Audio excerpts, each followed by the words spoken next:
be real. Books are expensive.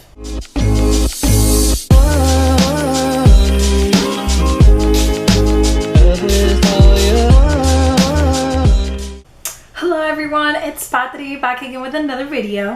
If you're like me, broke college student who's constantly on a budget, then you might want to watch this video. As you can see, I don't have the greatest bookshelf, and that's because I don't tend to buy a lot of books.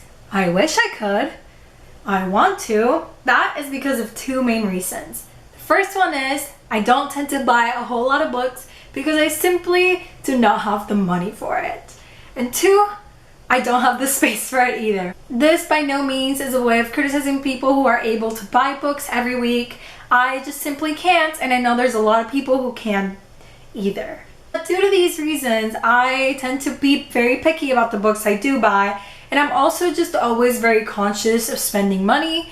I hate it. I hate the feeling it gives me. I don't like it. So I'm going to show you guys a couple of tips and a couple of ways to read books for free or very cheap prices. This video will be divided into two sections. The first section will be more ebooks, online formats. The second part of the video will be physical books and how to obtain them for really cheap prices. Let's get started. The first tip I'm going to share is an app which I'm sure everyone who's in BookTube has already heard of, but I personally have used it and I love it, and it's an app called Libby. I constantly recommend it to other people. I'm not sponsored, but they should sponsor me. With Libby, you can log in your library card, or if you don't have a library card, there's an option for that. And you can check out ebooks that are available or audiobooks.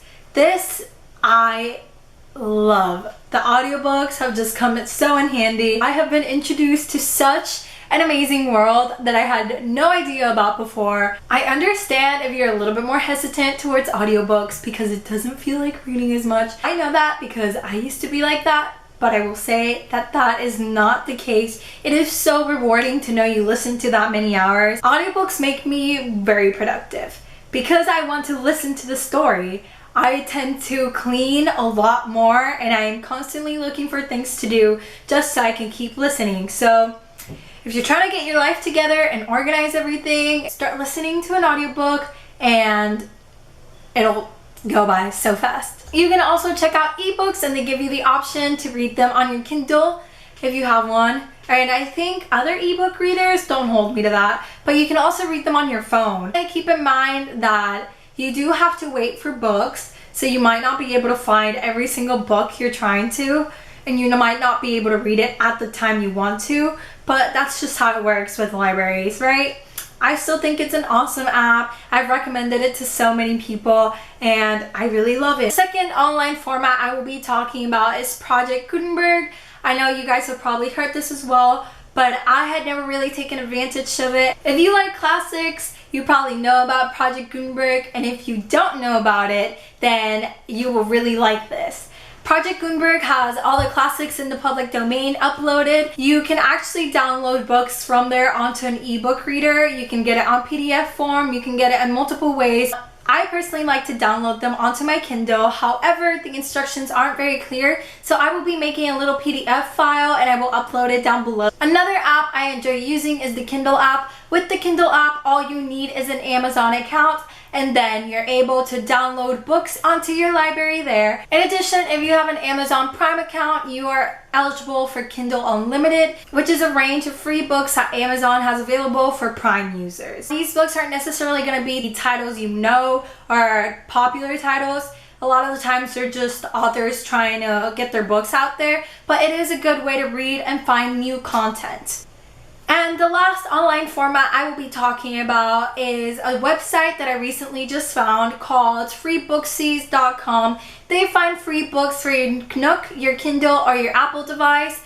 And as I mentioned with the Kindle Unlimited, these books are not titles we may know. They're not going to be popular. A lot of them I've seen look kind of cheesy. I haven't tried it out yet, but I'm hoping to soon and maybe make a video on what I think about them. But it's always something you can read. It's always new authors you can find. Okay, so now for the second portion of the book, which will be actual physical books, which I know is what we're all constantly craving. First advice I have for getting cheap/free books would be thrift stores. I know that's not the first place you think of when you're thinking about books. You can actually find a lot of classics, a lot of older but commonly known books, and you just never know what you can find. Stores almost always have a book section, and it just never hurts to go by and see what they have. Another advice I have, which I know a lot of us already go to, is half-price books, but specifically the sale section. A lot of times the sale section has books ranging from $1 to $5, and you can actually find a lot of popular books on here, or unexpected names that you thought would be a lot more expensive and you just stumble upon them. So I always say check the sale section, because that's where I go most of the time. Another pretty obvious one that doesn't come necessarily to mind is libraries. Libraries are so amazing because you can just check out books, you can read them physically. If you're filming a video, you can show them physically. I enjoy libraries because I can get books that I don't necessarily want to buy, or I'm not sure if I'm gonna like, so I don't want to spend money on them, and I can just return it.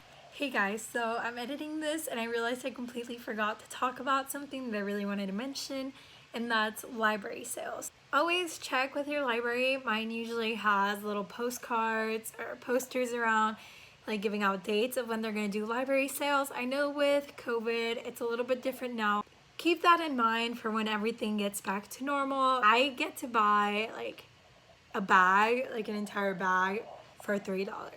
So they're just amazing. Another tip I have that might make some people a little bit more uncomfortable is friends. Talk to your friends about books. They're telling you about a book that they're reading and you might think you like, ask them for it. I personally do this with my friends a lot. I exchange books, or they lend me some for a time being. So reach out. Don't be afraid to be like, hey, can I read that book? I'll give it back. The last tip I have, which may come as a shock, which is something I've recently discovered in the past like 2 years, is the dollar store. But I know that's so weird, but the dollar store actually has good books for $1. You never know what you're gonna get with the dollar store, so just keep an open mind with all of these advices. Last time I went to the dollar store, I got 10 books.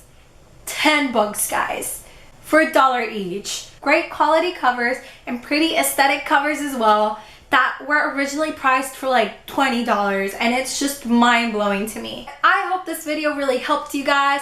I feel like younger me needed to watch something like this. I will link down below all the apps and websites and the stores and everything I mentioned.